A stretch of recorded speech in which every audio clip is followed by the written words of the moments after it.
রাজধানী সহ সারা দেশে কারফিউ চলছে, সেনা মোতায়েন, টহল জোরদার। কোটা নিয়ে রাষ্ট্রপক্ষের করা আপিলের শুনানি কাল, জানালেন অ্যাটর্নি জেনারেল।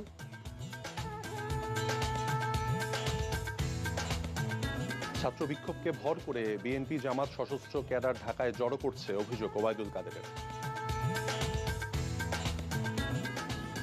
দেশে চলমান অবস্থা প্রভাব পড়েছে নিত্যপণ্যের বাজারে, ক্রেতার উপস্থিতি কম।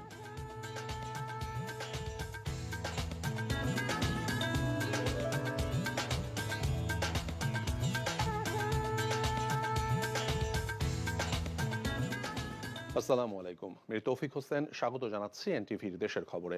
ক্রাউন 7 শিরোনাম দেখছিলেন, এবার বলছি পুরো খবর। কারফিউ জারি ও সেনা মোতায়েনের পরে সকাল থেকে পুরো রাজধানী জুড়ে বিরাজ করছে থমথমে পরিবেশ। তবে দুপুর 12টার পরে 2 ঘন্টার জন্য কারফিউ শিথিল করলে বিভিন্ন স্থানে কিছু লোক বের হতে দেখা যায়। সকাল থেকে রাজধানীর বিভিন্ন গুরুত্বপূর্ণ পয়েন্টে দেখা গেছে সেনাবাহিনীর সদস্যদের উপস্থিতি। যারা এই রাস্তায় বেরিয়েছেন তাদেরকেই সেনাবাহিনীর তল্লাশিতে পড়তে হয়েছে। বন্ধ রয়েছে অধিকাংশ দোকানপাট, রাস্তায় যান চলাচল অনেক কম। কিছু রিক্সা এবং ব্যাটারি চালিত অটোরিকশা চলাচল করছে। আর যারাই ব্যক্তিগত গাড়ি নিয়ে বেরিয়েছেন, বের হওয়ার উপযুক্ত কারণ দেখাতে হচ্ছে সেনাবাহিনীকে। সরকারি গুরুত্বপূর্ণ বিভিন্ন পয়েন্টে মোতায়েন করা হয়েছে সেনাবাহিনী। এদিকে সেনা মোতায়েনের পর দেশের বিভিন্ন স্থানে পরিস্থিতি উন্নতির দিকে। ঢাকা মাওয়া, ঢাকা আরিচা, ঢাকা টাঙ্গাইল, ঢাকা সিলেট ও ঢাকা চট্টগ্রাম মহাসড়কে যানবাহন চলাচল কিছুটা কম। জেলা শহরগুলোতে রিক্সা এবং ব্যাটারি চালিত অটোরিকশা চলাচল করছে, বন্ধ রয়েছে অধিকাংশ দোকানপাট। সরকারি সিদ্ধান্তে গুরুত্বপূর্ণ বিভিন্ন পয়েন্টে মোতায়েন করা হয়েছে সেনাবাহিনী। বরিশালের বিভিন্ন সড়কে চলাচলকারীদের বাধা দিচ্ছে আইনশৃঙ্খলা বাহিনীর সদস্যরা। রাস্তাঘাটে খুব একটা যানবাহন চলাচল করছে না। খুলনা মহানগরীতে ধীরে ধীরে স্বাভাবিক হচ্ছে পরিস্থিতি। চট্টগ্রাম বন্দরে জাহাজে পণ্য ওঠানামা স্বাভাবিক থাকলেও ব্যাহত হচ্ছে পণ্য পরিবহন। পাশাপাশি টহলে রয়েছে পুলিশ, র্যাব, বিজিবি সহ আইনশৃঙ্খলা বাহিনীর সদস্যরা। ভোলা শহরের বিভিন্ন গুরুত্বপূর্ণ স্থানে আইনশৃঙ্খলা বাহিনীর সদস্যদের দেখা গেছে। যানবাহন চলাচল স্বাভাবিক রয়েছে।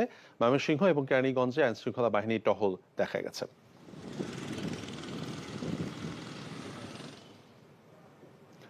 সারা দেশে কাল সকাল 10টা পর্যন্ত কারফিউ থাকায় কোটা নিয়ে রাষ্ট্রপক্ষের করা আপিল। আমাদের সুপ্রিম কোর্ট সকাল 9টার থেকে বসে, কিন্তু যেহেতু সকাল 10টা পর্যন্ত কারফিউ থাকবে, তো 10টার পরে কোর্ট বসবে এবং আশা করছি 10টার পরে এটা শুনানি আরম্ভ হবে। কোটাপত্র বাতিল করে যে সরকার যে সার্কুলারটা দিয়েছিল, সেই সার্কুলারটা বাতিল করার হাইকোর্টের রায়টা সঠিক হয়নি, সেটাই আমরা কোর্টের কাছে আবেদন করব। শুনেন, এটা তো আমি তো জানি না, এটা আদালতে আমি কিভাবে প্রস্তাব দিব।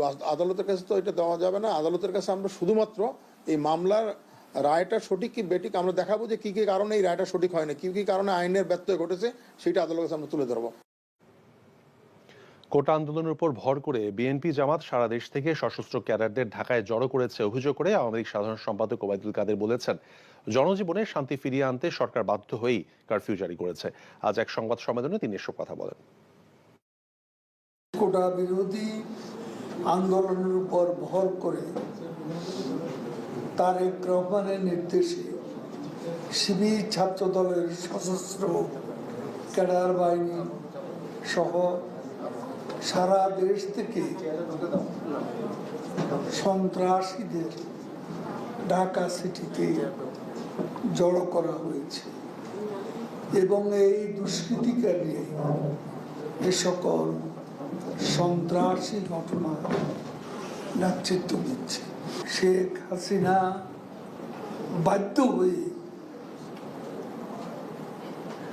এই ব্যবস্থা নিয়েছেন।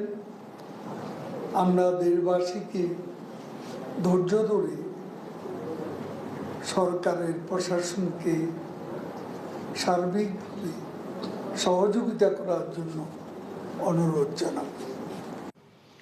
কোটা সংস্কার আন্দোলনে নিহতের ঘটনার দায়ীদের বিচার দাবি এবং সব মিলিয়ে ন্যূনতম 5% কোটা সহ 8 দফা দাবি জানিয়েছে বৈষম্য বিরোধী ছাত্র আন্দোলন। দাবি পূরণ ছাড়া সরকারের সাথে কোনো ধরনের সংলাপ হবে না বলেও জানান তারা। আইনমন্ত্রী আনিসুল হক, শিক্ষামন্ত্রী মহিবুল হাসান চৌধুরী নফেল, তথ্য প্রতিমন্ত্রীর সাথে দেখা করে এসব দাবি জানান তারা। পরে তাদের দাবি মেনে নেওয়ার আশ্বাস দেন আইনমন্ত্রী। রিপোর্ট করছেন কায়কোবাদ মাহমুদ। কোটা সংস্কারের দাবিতে শিক্ষার্থীদের শান্তিপূর্ণ আন্দোলন গত কয়েকদিনে সহিংসতা আর সংঘর্ষের রূপ নেয়। উদ্ভূত পরিস্থিতিতে শুক্রবার রাতে রাষ্ট্রীয় অতিথি ভবন পদ্মায় যান বৈষম্য বিরোধী ছাত্র আন্দোলনের ৩ সমন্বয়ক। সরকারের প্রতিনিধির কাছে তুলে ধরেন তাদের দাবি। পরে সমন্বয়ক সার্জিস আলম, হাসনাত আবদুল্লাহ ও হাসিব আল ইসলাম গণমাধ্যমকে জানান, ইন্টারনেট সমস্যার কারণে তাদের দাবির কথা দেশবাসীকে জানাতে পারছিলেন না। আর এসব কথা জানাতেই তারা সরকারের মন্ত্রীদের সাথে দেখা করেছেন। আইন শৃঙ্খলা বাহিনী সহ যারা দায়ী ব্যক্তি, যারা আমাদের ভাইদের হত্যা করেছে, তাদের বিরুদ্ধে মামলা দায়ের করতে হবে, তাদেরকে গ্রেফতার ও দ্রুত সময়ে বিচার করতে হবে। শহীদ ভাইদের পরিবারকে আর্থিক সহযোগিতা, মাসিক ভাতা ও পিতামাতার মতামতের ভিত্তিতে পরিবারের একজন সদস্যকে চাকরির নিশ্চয়তা দিতে হবে। ২ নম্বর দাবি, ছাত্রলীগকে উস্কে দেওয়ার জন্য এবং আইন শৃঙ্খলা বাহিনীকে ও পিতামাতার মতামতের ভিত্তিতে পরিবারের একজন সদস্যকে চাকরির নিশ্চয়তা দিতে হবে। ২ নম্বর দাবি, ছাত্রলীগকে উস্কে দেওয়ার জন্য এবং আইন শৃঙ্খলা বাহিনীকে হামলার নির্দেশনার জন্য তদন্ত সাপেক্ষে সরকারের সংশ্লিষ্ট ব্যক্তিকে বিচারের আওতায় আনতে হবে। ৩, বিশ্ববিদ্যালয়ের আবাসিক হলগুলোতে প্রশাসনিকভাবে সিট বরাদ্দ দিতে হবে, সন্ত্রাসী কার্যক্রম বন্ধ করতে হবে এবং ছাত্র সংসদ চালু করতে হবে। ৪, সকল বিশ্ববিদ্যালয় থেকে আইন শৃঙ্খলা রক্ষাকারী বাহিনীকে অপসারণ করে বিশ্ববিদ্যালয়ে সাধারণ শিক্ষার্থীদের জন্য নিরাপত্তা নিশ্চিত করে আবাসিক হলগুলো খুলে দিতে হবে। ছাত্রলীগ এবং যুবলীগের নেতৃত্বে যারা ঢাকা বিশ্ববিদ্যালয় সহ দেশের বিভিন্ন শিক্ষা প্রতিষ্ঠানে সাধারণ শিক্ষার্থীদের উপর অতর্কিত হামলা ও নৃশংসতা চালিয়েছে, তাদের দ্রুত বিচারের আওতায় নিয়ে আসতে হবে। ৬, যে সকল বিশ্ববিদ্যালয়ের প্রশাসনের নীরব ভূমিকার কারণে শিক্ষার্থীদের উপর হামলা হয়েছে, সেই সব বিশ্ববিদ্যালয়ের ভিসি ও প্রক্টরকে পদত্যাগ করতে হবে। দায়েরকৃত সকল মামলা প্রত্যাহার করতে হবে। ৮, আন্দোলনের সাথে জড়িত শিক্ষার্থীদের সকল ধরনের রাজনৈতিক, আইনি বা বিশ্ববিদ্যালয়ের প্রশাসন কর্তৃক একাডেমিক হয়রানি না করার নিশ্চয়তা দিতে হবে। এছাড়াও কোটা ৫% এনে সংসদে আইন পাশের দাবিও জানান তারা। জানান তাদের পরবর্তী কর্মসূচির কথাও। নিজ নিজ জায়গা থেকে আমাদের যারা শহীদ হয়েছে তাদের জন্য নিজ নিজ জায়গা থেকে দোয়া প্রার্থনা করা এবং কালো ব্যাজ ধারণ করার আমরা আহ্বান জানাবো। আর আইনমন্ত্রী আনিসুল হক জানান, ছাত্রদের দাবি তারা শুনেছেন। তাদের দাবিটা আমরা হাতে নিয়েছি তাদের কাছ থেকে এবং আমরা ৩ জনে এতক্ষণ আলাপ আলোচনা করলাম।